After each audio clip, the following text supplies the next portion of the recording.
Hey, everybody. It is a Football Friday edition of the Bullpen with Adam the Bull. And today, my hair is a disaster. I need a haircut big time. I think I'm getting a haircut on Monday, but right now my hair it's not pretty, people.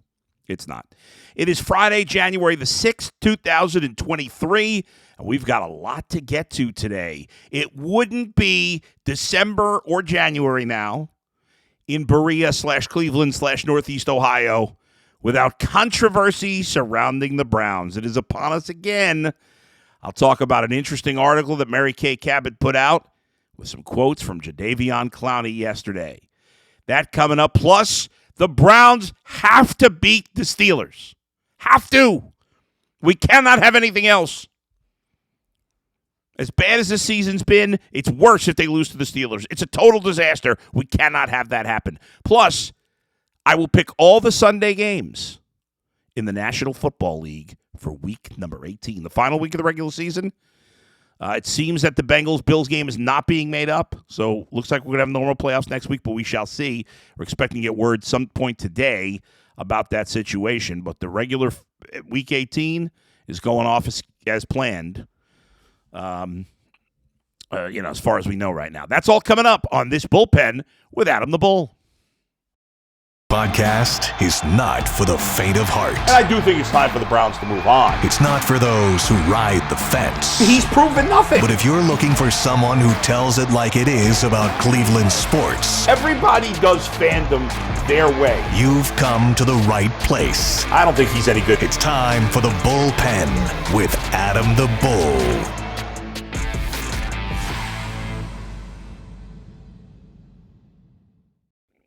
Let's start with the good news on this Friday Bullpen. Damar Hamlin, the report coming out yesterday that he is awake, that his brain function seems to be normal. That's all great news. He is not able to talk, but he is able to communicate. He was able to write things down. He was able to hold people's hands, squeeze hands. He first thing he asked apparently was he wrote down whether the Bills won the game or not. Obviously, a very scary situation, but it seems like things are heading in the right direction. He still doesn't have full lung strength, and he still needs help breathing. Hopefully, that will change soon, but it seems promising right now. Obviously, I'm not a doctor. I apologize if I'm over-speculating, but as a layman, it seems positive. It does, and so that's great news. So week 18 is going to go off on as scheduled. Like I said, it looks like the Bills is going to be canceled. They're going to just wipe that game off the schedule. They'll have to figure out seeding and tiebreakers and stuff like that. Because of that, the owners are supposed to meet sometime today to come up with a solution here. So we'll pick all the week 18 games, including the Browns, and we'll talk about why the Browns got to win. But we got to start with the article that came out last night. Mary Kay Cabot, longtime beat reporter. We love Mary Kay. The headline, Jadeveon Clowney, 95% sure I won't be back. I need to be around somebody that believes in me. Obviously, that headline is going to get you to click. It did, and there's even better stuff in the article. He did say some of the quotes from this, but there's still a 5% chance. You never know what can happen. Here's an interesting one. I just feel like I need to be around somebody that believes in me and my ability. It can't just be me believing in myself. I believe in myself more than anyone. Clowney, Mary Kay points out, only 2 sacks this year, had 9 last year. Quote, there's supposed to be a lot of changes around here next year, so they might not be back, and I might. There's been a lot of talk about Joe Woods being fired. Joe Woods in his press conference today did sound like a guy who might be losing his job, but maybe we're just hopefully speculating that. He didn't specifically criticize Joe Woods or blame him, but he's either blaming him or Myles Garrett. This is very interesting. Here, let me read you this quote.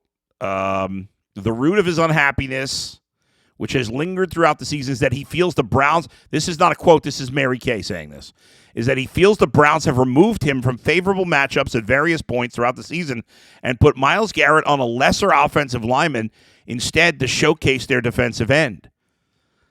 Garrett is 15 sacks, 2.5 shy of Nick Bosa, aiming for the sack title, still has sights on NFL Defensive Player of the Year. I don't think there's any way Myles Garrett's getting the sack title or winning Defensive Player of the Year, but whatever.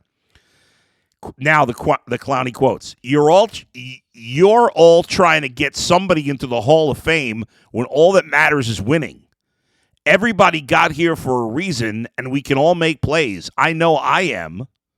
Wow. Now, he says that obviously Garrett really wanted Clowney back. He says this has nothing to do with Garrett. He said, quote, I don't even think he notices. I ain't trying to say it's him. I try to get along with everybody I play with. Me and him don't have a problem. It ain't his fault. It's just BS, and I don't have time with it. He said the Browns have, quote, got their own guys, and I ain't one of them. So it's time for me to get my exit slip. Clowney said things came to a head during the 13-3 win over the Ravens when he discovered before the game they were flip-flopping him and Garrett. We practiced all week, and we get in the game, and they want to move me. I'm not doing that stuff. I'm old. I've done my job. I mean, if it's really all...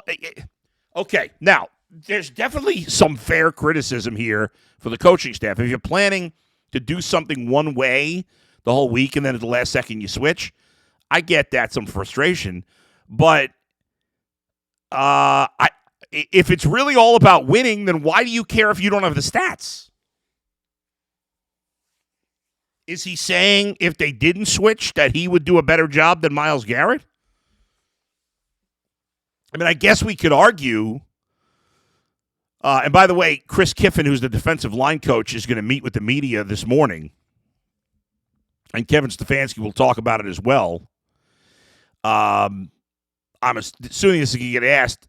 I don't even know. I don't know if Myles Garrett's going to play. Myles Garrett. I don't know if Jadeveon Clowney's going to play.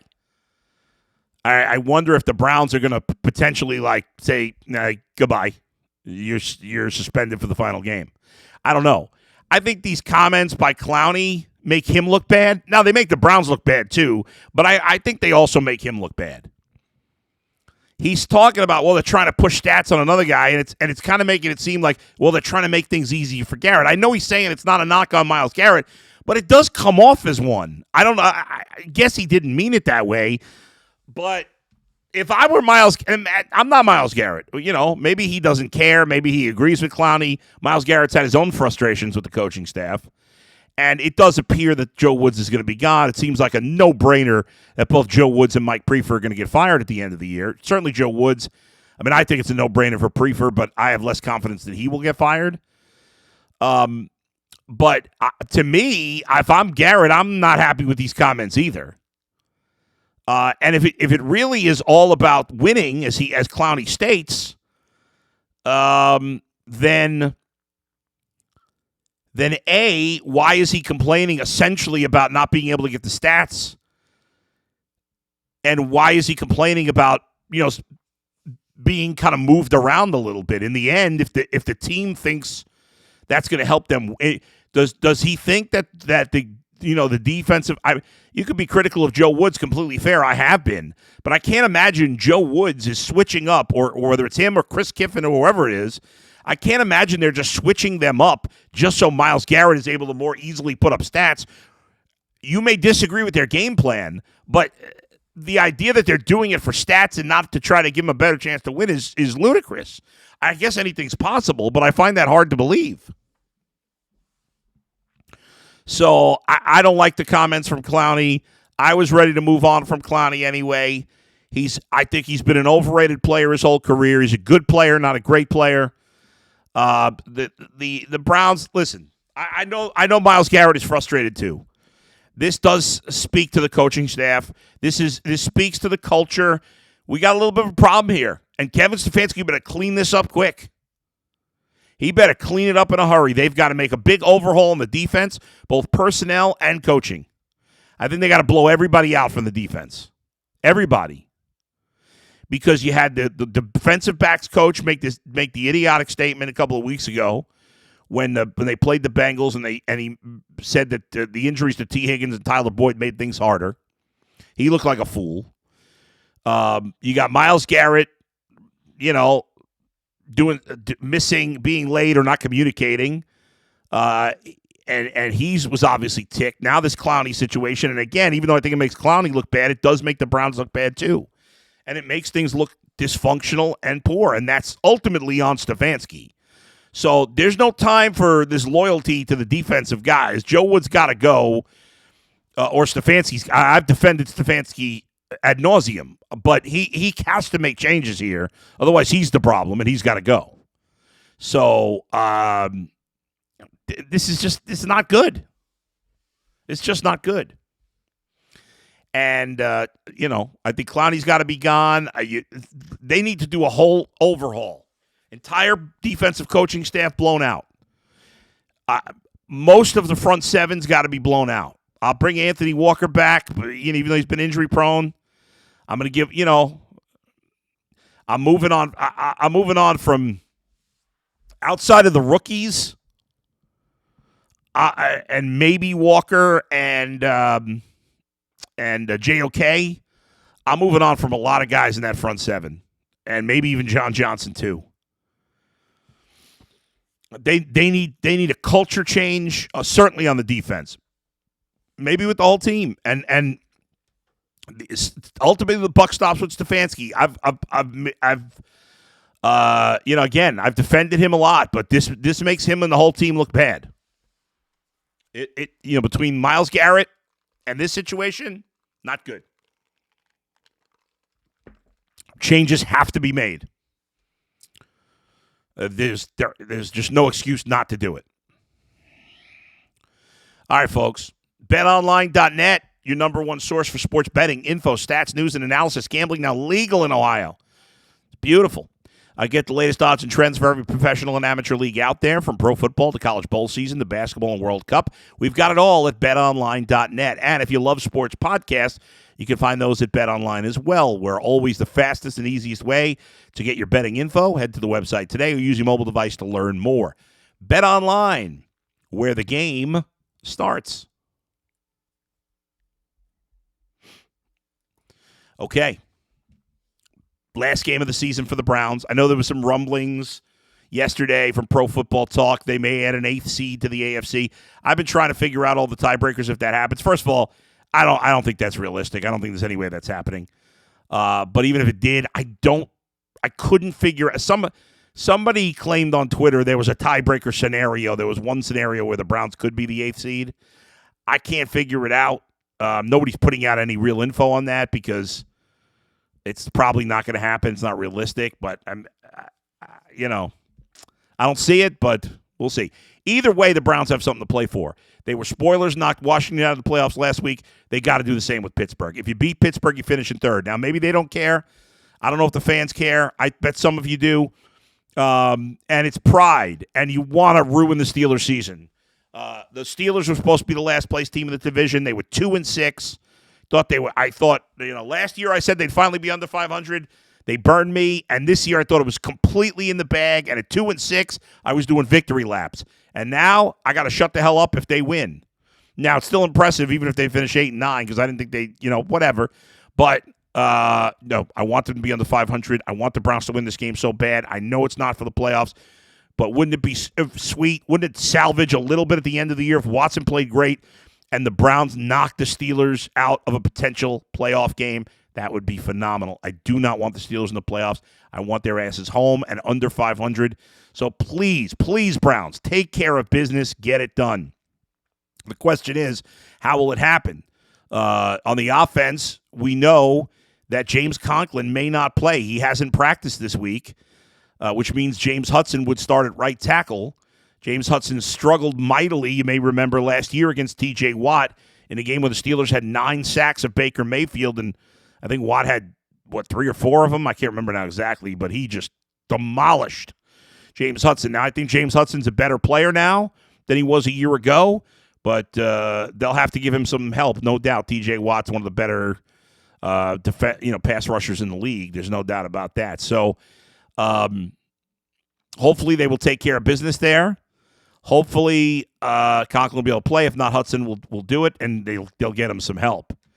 The Browns are relatively healthy. Besides that, we know that Clowney will. Well, we don't know anything about Clowney.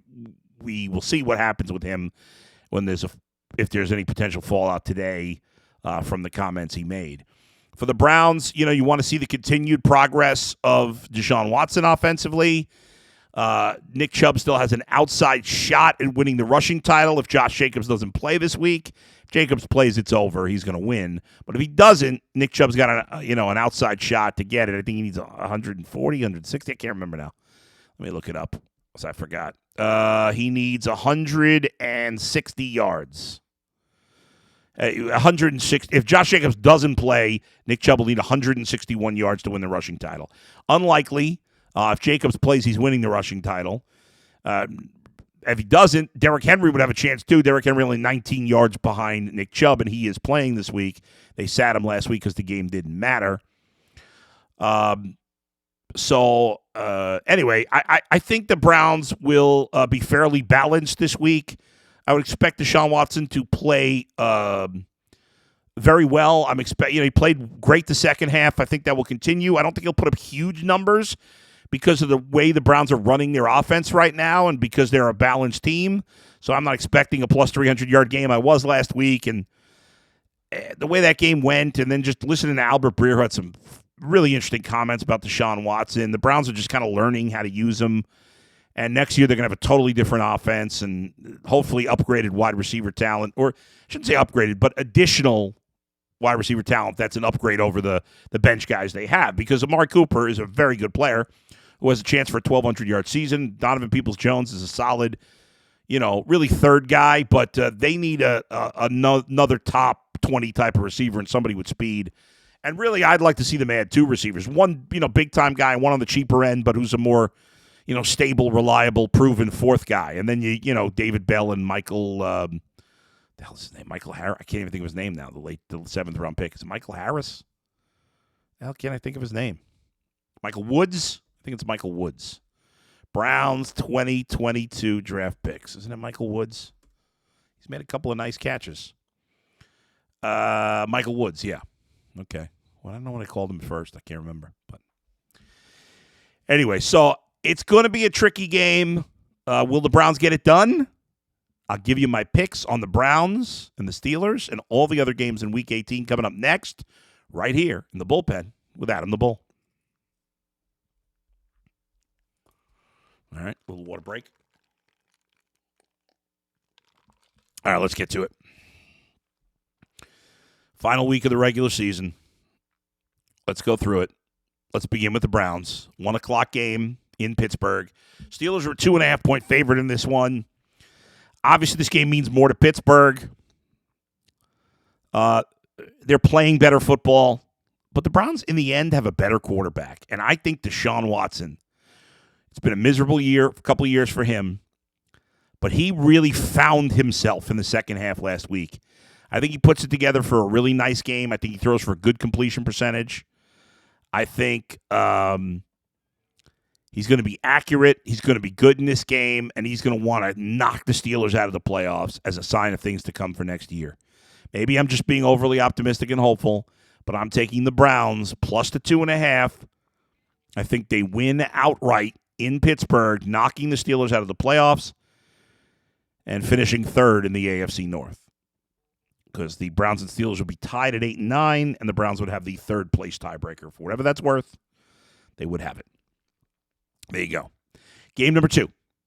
Let's go now to this. There's 2 games on Saturday, 2 games tomorrow. At 4:30, it's the Chiefs and Raiders. The Raiders are eliminated from the playoffs at 6 and 10. The Chiefs are 13 and 3. They have the best record in the NFL because the Bills and Bengals didn't play. Had the Bills won that game, they would have the number 1 seed in the AFC right now. Had the Bengals won it, the Chiefs would be number 1, but if they lost, they would be knocked out of the spot if either the Bengals or Bills won this last week.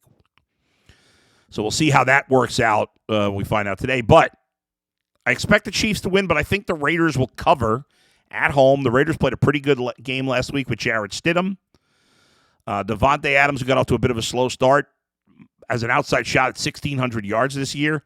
He's got 95 catches, 1,443 yards, and 14 touchdowns. If Josh Jacobs doesn't play, that hurts, but I still like the Raiders to keep it a game. I'll take the Raiders plus the 9. Chiefs win it by 3-7. That's the early game on Saturday.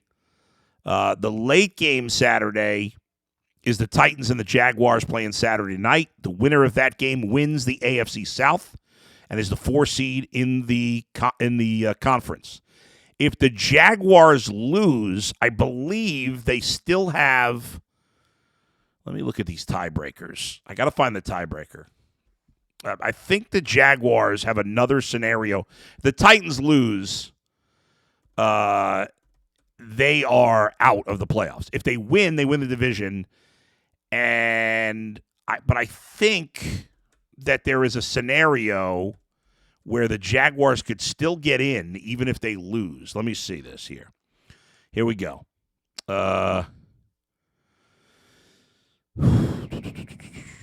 Jaguars can clinch. They clinch with a win. Jaguars get a wild card if the Patriots, Dolphins, and Steelers all lose. So if the Jags lose, they'll still get a wild card if the Patriots, Dolphins, and Steelers all lose, which is definitely possible. The Patriots are playing the Bills, the Dolphins are playing the Jets, and the Steelers are playing the Browns. It's possible that all three of those teams could lose.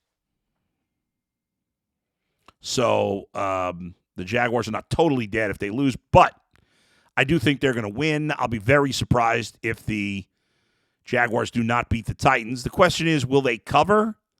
Yeah, they should.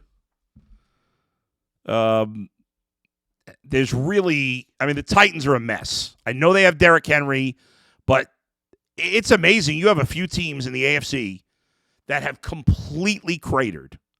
You don't see, usually you have maybe one team, but you look at the NFC, the Jets are 7-9. They have lost their last 5, so they were 7. Jets were 7-4. Now they're 7-9. The Titans they've lost 5 in a row, 6 in a row. So they were 7-3. Now they're 7-9. And the Dolphins, I believe, have lost 5 in a row also. Dolphins play on Sunday. Dolphins are 8-8, and they've lost 5 in a row. So they were 8-3. 3 teams in the AFC that have completely cratered. The Titans are going with our old buddy Josh Dobbs as their quarterback. I don't see it. Not the way the Jaguars are playing. They are cooking. While those teams have collapsed, the Jags have gone in the opposite direction. They've won 4 in a row and 6 of their last 8. So they were they were 2-6. Same as the Steelers. Steelers and Jaguars. So you have the 3 teams crater, and then you have the Steelers and Jags, who are both 2-6 and are now 8-8. Jaguars take care of business. They cover at home. I'll lay the 6.5 with the Jags against the Titans. Sunday, 1 o'clock. Buccaneers at the Falcons. Neither team has anything to play for. The Buccaneers are locked into the 4 seed. They have won the NFC South. The Falcons are out of the playoffs. But Tom Brady's going to play, and they want to keep their offense on a rhythm. It's been a lot better last couple of weeks. I'll take the Buccaneers to, you know what? Maybe Tom Brady's not going to play, come to think of it. Now I forgot. I read he was going to play, but now I'm second guessing because Atlanta's favored by 4, so maybe Brady's not going to play. I don't know. Stay away from that game. I'll take the Buccaneers anyway.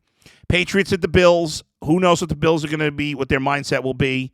Obviously, they're guys, we talked about it earlier in the podcast, he's improving, but the last time they were on the field that happened, it's hard to predict what the Bills are going to be like. They could still have a chance to be the number 1 seed, depending on what happens with the Chiefs, also depending on what the league decides to do about the seeding. So that's still up in the air. Patriots, if they win, they're in. They get the 7 seed in the AFC. If they lose, they're out. Let me just double check that I'm right about that. I think they're out if they lose. Chiefs, Dolphins, Patriots. Oh, okay. No. There is a scenario where the Patriots can get in even with a loss. If the Dolphins, Steelers, and Titans lose. Right, okay. So if the Dolphins, Steelers, and Titans all lose, then the Patriots are in no matter what. So there you go. So they could get in even with a loss. All right. But I don't like – man. That's such a hard game to predict because I don't know where the Bills' mindset is. I have a feeling they're going to play inspired football, and they want to win this game. I'm going to lay the 7 with Buffalo. Vikings at the Bears. Vikings a 7.5-point favorite. Bears benching Justin Fields.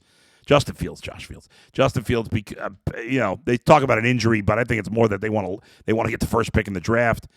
The Vikings, I'm trying to think, do the Vikings have anything to play for? I guess in terms of seeding, right now the Vikings are the 3 seed. I don't know if they can get to the 1 seed. If they win, I can't remember if they can get to the 1 seed, but I guess I should know that. Let me see if let me look it up. Let me look it up real quick. Can the Vikings still get the number 1 seed? Cowboys, Bills, let's see. Eagles, Seahawks. I don't think so. It looks like they can because they're not listed on any of these tiebreakers. So apparently, I guess they could move up to the 2 seed, though. Because, if they win and the Niners lose, then they would be the 2 seed. So there's a little something, I guess, to play for. Vikings are favored by 7.5. I'll take the Vikings. I'll lay the 7.5. Bengals at home against the Ravens. They're a 7-point favorite. No Lamar Jackson. The Bengals, because the game is being canceled, the Bengals have clinched the division. Because even if the Ravens win, they'll be 11-6. The Bengals will be 11-5. So the Bengals have won the North, but the Bengals could, depending on what they decide in terms of seeding, could move up from the 3 seed. Certainly they'll move up if they win and the Bills lose. They'll be up to at least 2. I'll lay the 7 with the Bengals. Rapid fire on some of these other games. Texans, Colts, that's a hideous game. They're playing, the Texans lose, they get the number 1 seed. If they win, the Bears lose, the Bears get the number 1 seed. I say the Texans pull an upset, cost themselves the number 1 overall pick, beat the Colts. Jeff Saturday's clueless. He's won 1 game. I'll take the Texans plus 2.5. Jets and Dolphins, it's a tale of 2 teams that have completely fallen apart here. No Tua, third-string quarterback. I think the Dolphins have, man, both these teams are a mess. I'm going to take the Jets plus 2 in this one. Panthers, Saints, neither team with anything to play for. Panthers have the division control. They had their own control of the division last week, but they blew the game to the Bucs, and so they're done. Both teams stink. Saints actually have a better record. Panthers have been terrible on the road. I'll take the Saints at home minus 3.5. Chargers, Broncos, one of 5 4:00 games on Sunday. I'll take the Chargers are. If the Chargers win, they stay in the 5 seed. If they lose, they could drop to 6. I think if you're the Chargers, you probably want to stay in the 5 to play Jacksonville rather than play Cincinnati or Buffalo, but I don't know if they're going to play for that reason. But the Broncos are so bad, I still say the Chargers win. Eagles are a 14-point favorite over the Giants. They need to win to lock up that top seed because if they lose and the Cowboys win, they actually blow the top seed, losing their last 3. I said the Eagles are going to crush the Giants. They're benching everybody. Niners by 14 over the Cardinals. They still have a shot at the number 1 seed if the Eagles lose. They're going to go for it. Will they win by 14? Arizona's a mess. I guess I'll lay the 14 there too. Seahawks at home against the Rams. Seahawks got so screwed. If they the last spot for the NFC wild card is either the Seahawks, the Lions, or the Packers. If the Packers control their own destiny, but if the Seahawks lose, then the Lions control their destiny too. However, if the Seahawks win against the Rams and then the Lions win, well, then the Seahawks are in. However, if the Seahawks win, they're favored by 6, and I think they will win and cover. But then the Lions are eliminated if they win, so the Lions will have nothing to play for on Sunday night. Now, I'm sure they're going to play hard. I'm sure they want to eliminate the Packers, but still, having to play off something like that, the Rams, Seahawks, and the Lions, Packers should have been played at the same time. The league really screwed over the Seahawks in this situation. So I'm going to take the Packers at home. The Lions have been much better at home. I'm going to take the Packers in the Sunday night game. And the Cowboys are 7-point favorite on the road against the Commanders. I bet I got them covering. And those are the picks for the final week of the regular season. We'll continue into the playoffs. Thanks, as always, for joining me. Where else but right here in the bullpen with Adam the Bull. Have a great weekend. I'll talk to you on the Ultimate Cleveland Sports Show today, on the final Ultimate Cleveland Sports Show post-game show on Sunday, the final Browns one of the year, of the season. And then I'll talk to you again on Monday on the podcast and Ultimate Cleveland Sports Shows. See ya, baby.